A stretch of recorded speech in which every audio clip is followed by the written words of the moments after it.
आज मी मस्त असा बासमती मटर राईस बनवलेला आहे आणि चवीला खूपच सुंदर झालेला.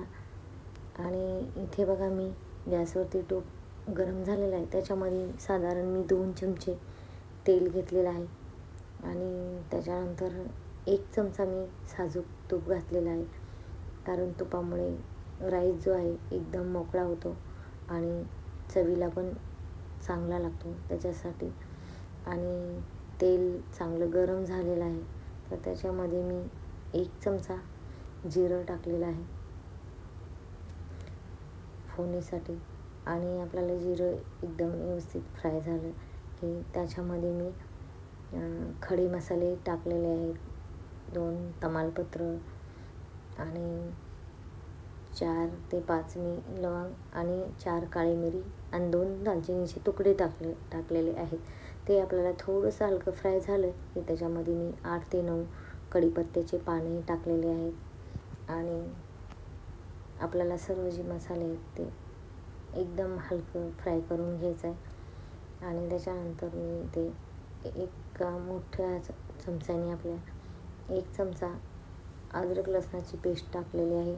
तेही आपल्याला एकदम मंद आचेवरती आपल्याला त्याचा कच्चं आहे ते जाईपर्यंत आपल्याला व्यवस्थित फ्राय करून घ्यायचं आहे.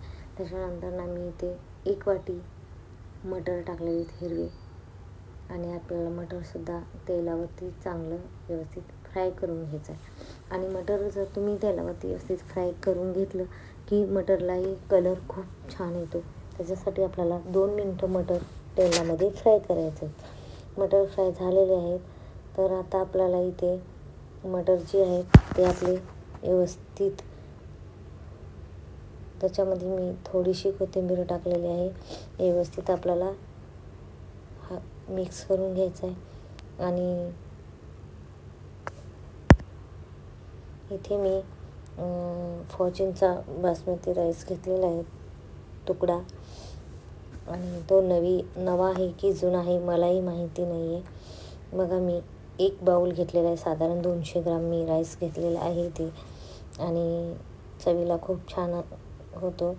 आणि एका बाऊलमध्ये आपल्याला ओतून घेतले, त्याच्यामध्ये आपल्याला पाणी घालून 2 ते 3 वेळा स्वच्छ आपल्याला राईस जो आहे तो धुवून घ्यायचा आहे. आणि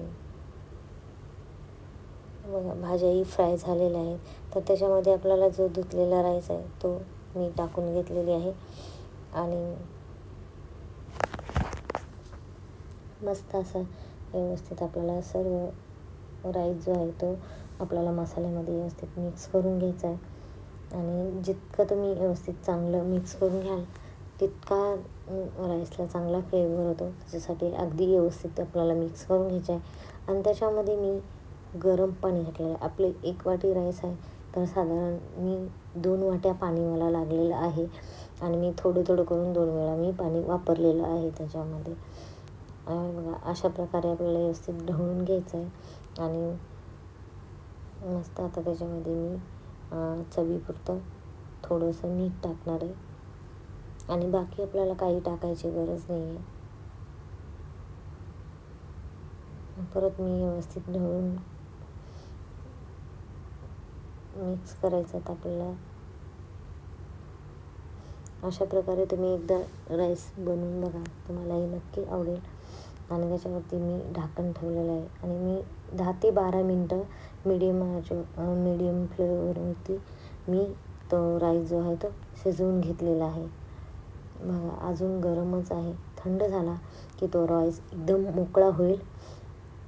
आणि अशा प्रकारे आपल्याला राईस थंड करून घ्यायचा आहे. थंड झाला की खूप एकदम खुला होईल तो, आणि राईस आपला खाण्यासाठी तयार आहे. आणि मस्त अशी मी